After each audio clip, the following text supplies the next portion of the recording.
This channel does not promote any violent, harmful, or illegal activities. All content provided by this channel is meant for an educational purpose only. Top quality और consistent performance के लिए सिर्फ silver pumps नाम याद रखना।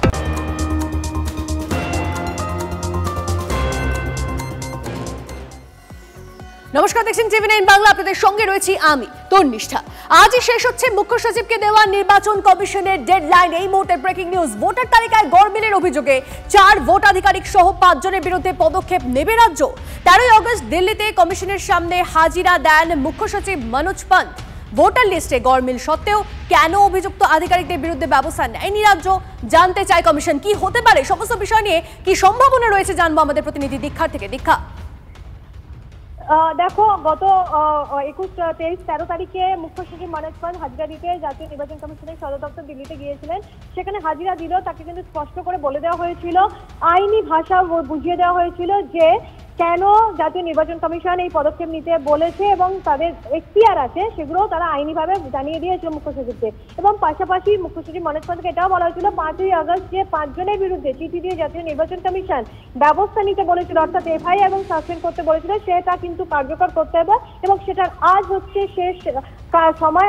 আজকে বিকেল 5টা পর্যন্ত সময় রয়েছে রাজ্য সরকারের কাছে। কিন্তু 21 তারিখ যখন জাতীয় নির্বাচন কমিশন বলে পদক্ষেপ করতে হবে, তখন কোনো মন্তব্য না করেই বেরিয়ে এসেছিলেন মনোজ পন্ত বলে আমরা জানি। রাজ্য সরকার এ ব্যাপারে এখনো বুধবার সন্ধ্যে বা এখনো পর্যন্ত কোনো রকম ভাবে কোনো মুখ খোলেনি তারা কি ব্যবস্থা নিতে চলেছে। কিন্তু জাতীয় নির্বাচন কমিশন আইন মোতাবেক বলে দিয়েছিল এবং বলে দিয়েছিল যে আইনের যে ধারা আছে, নির্বাচনের ভোটার তালিকা অর্থাৎ নির্বাচন প্রস্তুতির সময় যারা কাজে যুক্ত থাকবেন তারা অটোমেটিক্যালি জাতীয় নির্বাচন কমিশনের এখতিয়ারের আন্ডারে পড়ে যাবেন। ফলে জাতীয় নির্বাচন কমিশনের সেই এখতিয়ার আছে যে 5 জনের বিরুদ্ধে ভোটার লিস্ট কারচুপির অভিযোগ রয়েছে তাদের বিরুদ্ধে ব্যবস্থা নেবার। এবার যদি রাজ্য সরকার তাদের শুধুমাত্র সাসপেন্ড করে এফআইআর না করে, সেক্ষেত্রে কিন্তু আরো কড়া পদক্ষেপ নেবে। সেটাই কিন্তু রাজ্য সরকার এখনো পর্যন্ত কি করেছে সেটা এখনো পর্যন্ত রাজ্য সরকারের তরফ থেকে সরকারিভাবে জানানো হয়নি। বেশ, ধন্যবাদ। সরকারি কর্মচারীদের ভয় দেখানো হচ্ছে, আমার অফিসারদের বিরুদ্ধে এফআইআর করতে দেব না, আপনাদের প্রোটেক্ট করার দায়িত্ব আমাদের, ঝাড়গ্রামের সভা থেকে বলেছিলেন মুখ্যমন্ত্রী। শুনুন। সরকারি কর্মচারীদের ভয় দেখানো হচ্ছে। আমার 2 জন অফিসারকে নোটিশ পাঠানো হয়েছে কিনা, তাকে সাসপেন্ড করা হলো। আমরা বলি তোমার ইলেকশন এখন ডিক্লেয়ার হয়েছে, কোন আইনের বলে তুমি নোটিশ পাঠিয়ে দিচ্ছ, সাসপেন্ড করছো আর বলে দিচ্ছ এফআইআর করতে হবে না? আমি কারো কোনো পানিশমেন্ট করতে দেব না, এটা মাথায় রাখবেন। ভয় পাওয়ার কোনো কারণ নেই। শুনুন, আপনাদের প্রোটেক্ট করার দায়িত্ব আমাদের, আমরা আপনাদের রক্ষা করব জীবন দিয়েও। কোনো চিন্তা করবেন না, কেউ হতাশ হবেন না।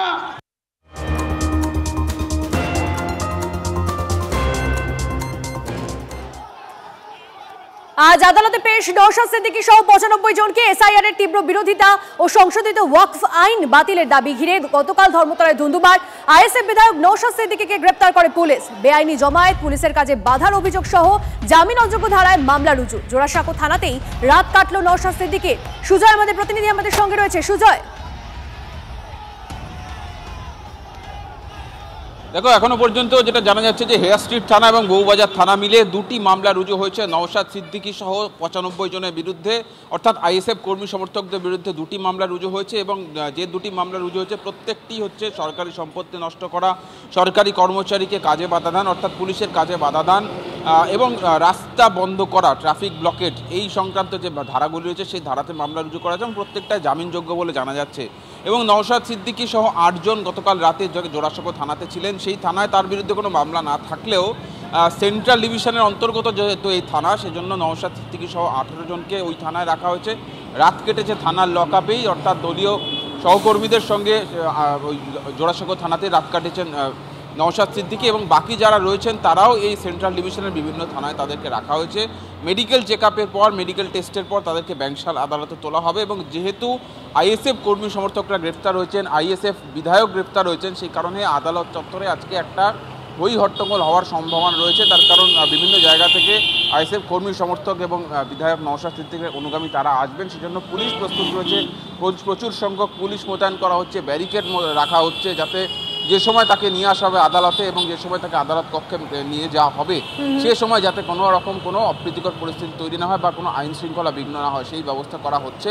পুলিশের তরফ থেকে আজকে দুটি মামলার কোনোটাতেই নওশাদ সিদ্দিকীকে নিজেদের হেফাজতে চাওয়া হবে না সেই সম্ভাবনা জোরালো রয়েছে, ফলে আজকে জেল হেফাজতের আবেদন জানানো হতে পারে। এখন দেখার শুনানি শেষে বিচারক আজকে নওশাদ সিদ্দিকীকে জামিন দেন নাকি তাকে জেল হেফাজতে পাঠান সেটাই দেখার। আর কিছু সময়ের মধ্যেই বেলা 12টা থেকে 1টা নজর রাখো। ধন্যবাদ। আইএসএফ বিধায়ক নওশাদের বুকে ঘুষি মারার অভিযোগ। গতকাল ধর্মতলায় আইএসএফ এর বিক্ষোভে তুলকালাম। কলকাতা মেডিকেল কলেজে নিয়ে যাওয়া হয় নওশাদকে, তারপরেই তাকে হাসপাতাল থেকে ছেড়ে দেওয়া হয়। ধর্মতলা থেকেই নওশাদকে প্রথমে আটক, পরে গ্রেপ্তার করে পুলিশ। আমার বুকে পেটে ঘুষি মেরেছে পুলিশ, দাবি নওশাদ সিদ্দিকীর। ঘুষি মারার অভিযোগ খতিয়ে দেখা হচ্ছে, আশ্বাস ডিসি সেন্ট্রালের। প্রচন্ড জোরে ঘুষি মেরেছে পুলিশের ড্রেসে ছিল না, নেম প্লেট ছিল না, সিভিল ড্রেসে ছিল, পুলিশের সাথে ছিল তো, তারা সিভিল ড্রেসে ছিল, নেম প্লেট ছিল না। নওশাদ বলছে পুলিশ ফেলে মেরেছে, অথচ তার ছবি উঠছে না। বিরাট রহস্য যে এত ক্যামেরা, এত মোবাইল ফোনের ক্যামেরা, যারা যেচে সিন ক্রিয়েট করতে ধাক্কাধাক্কির মধ্যে ঢুকছে তারা তো চাইছে কিছু একটা লাগুক, নইলে সেটা দিয়ে পলিটিক্স করবে। কিন্তু এই যে ফেলে মেরেছে নওশাদকে, তার ছবি, সে ছবি কই? জগন্নাথ চট্টোপাধ্যায় এই মুহূর্তে আমাদের সঙ্গে রয়েছেন। জগন্নাথ বাবু, আইএসএফ বিধায়ক নওশাদের বুকে ঘুষি মারার অভিযোগ। গতকাল তারা ধর্নায় বসে, এসআইআর সহ একাধিক ইস্যুতে তারা প্রতিবাদ জানিয়ে তারা ধর্নায় বসে এবং তারপর তাকে ঘুষি মারারও অভিযোগ ওঠে এবং আজ আদালতে পেশ করা হবে নওশাদ সিদ্দিকী সহ 95 জনকে। কি বলবেন? বলার কিছু নেই। পশ্চিমবঙ্গে তো বিরোধী পরিসরে রাজনীতি করার সমস্যা।